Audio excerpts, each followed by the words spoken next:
Issue 234. We start out with us seeing Kintobor, long before he became Eggman, being lost on his way to the supermarket.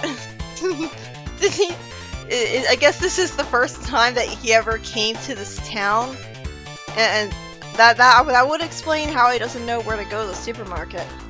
But Emerald Village isn't that big, is it? I'm sure he would find it eventually.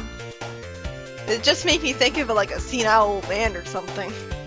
And he was greeted by some young Mobians. Shadow had brought Sonic back in time to show him something interesting involving this.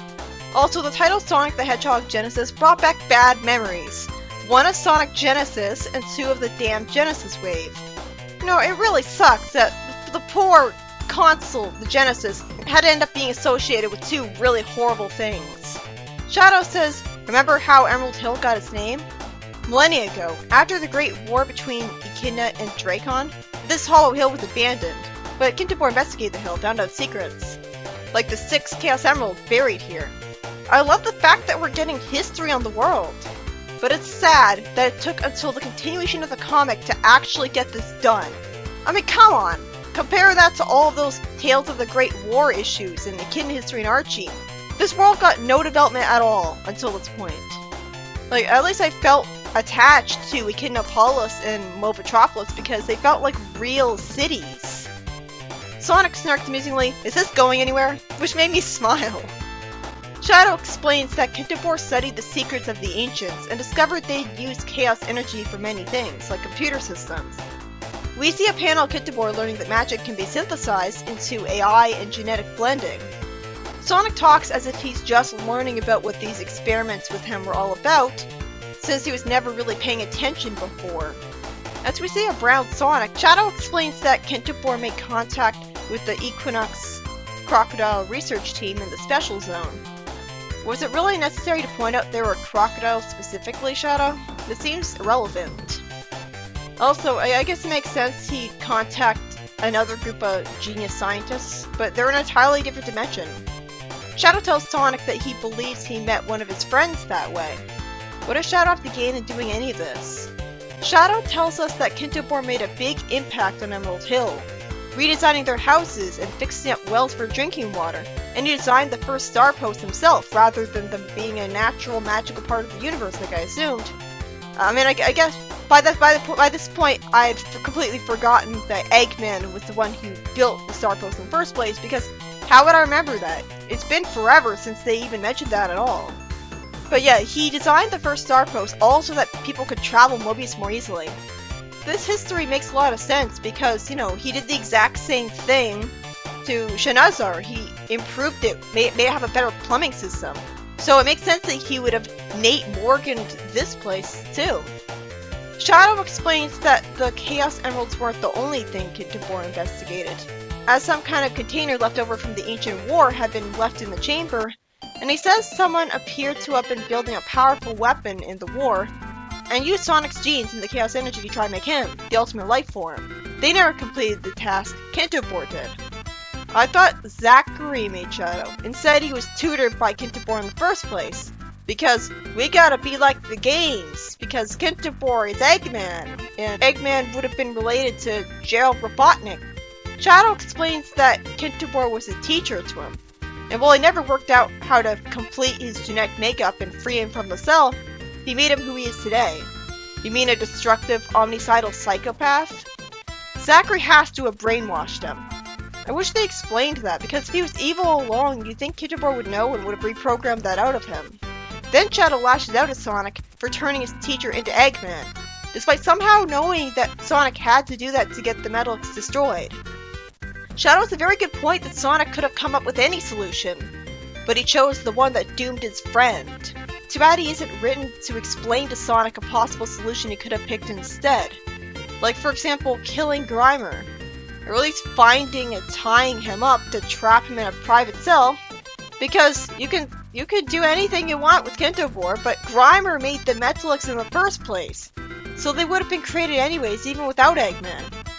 After Sonic feels sorry for someone who destroyed billions of people, saying that he lost Johnny to relate to him, Shadow says that he doesn't care about anything anymore.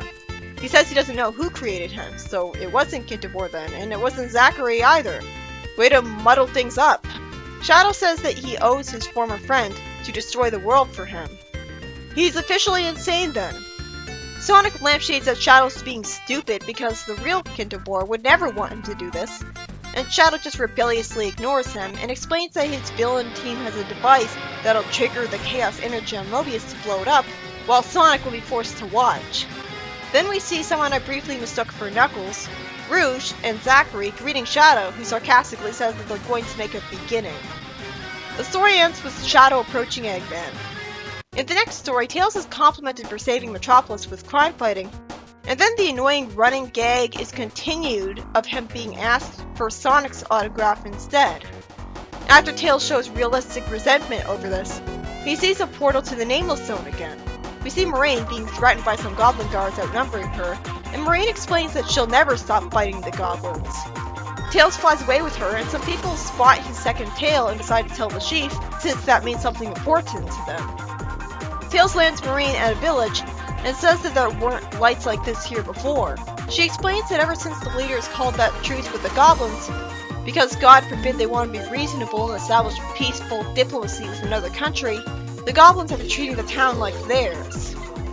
Which is a weird contradiction since the Goblin King clearly said that the Traitor Kings would be allowed to run the kingdom just like they did before, and the goblins would hardly interfere with their country affairs.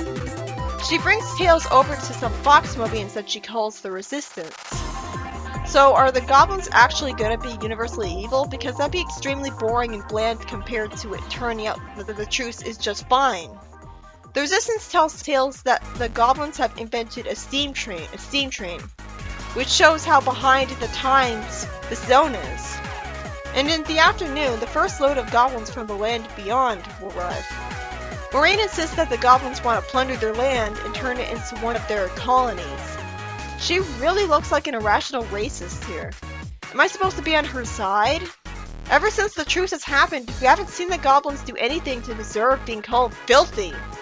One of the Resistance members tells Tails that this station is just an excuse for goblins to swarm the Nameless Zone with its workers, and no fox could afford to travel to the land beyond. Because of this, Moraine is determined to stop the train from running. The story ends with Errol saying to a goblin that his sister Moraine might be planning some trouble tomorrow with Tails. But he didn't support the goblins at all last time we saw him. Maybe they talked Errol out of it. It has been a while since then. Like this is pretty interesting, having moral complexity with Moraine's resistance.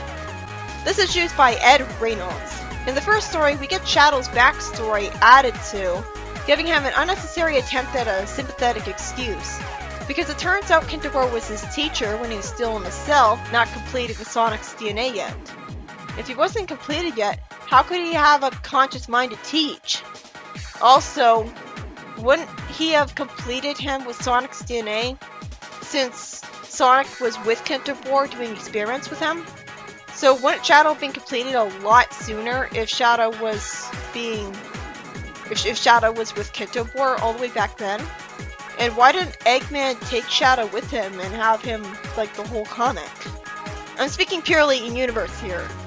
Anyways, because he knows that Sonic turned Kintobor into Eggman, instead of just dealing with Grimer who made Ventilix, because he knows that Sonic was the one who turned Kintobor into Eggman, Shadow became a sociopath and won't listen to any reason from him, to the point of wanting to destroy Mobius to make his old teacher happy when he clearly wouldn't have wanted that.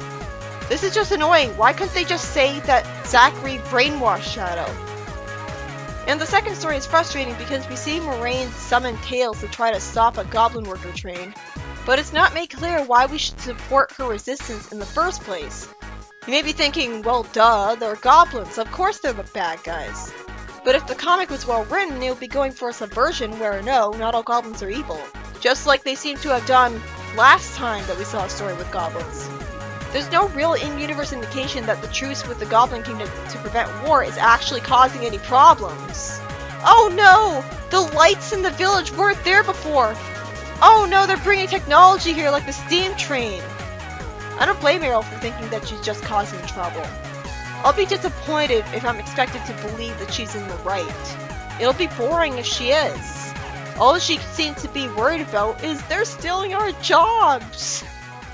Which doesn't seem like, oh, the goblins are evil. It just seems like the natural result of the two countries having closer relations.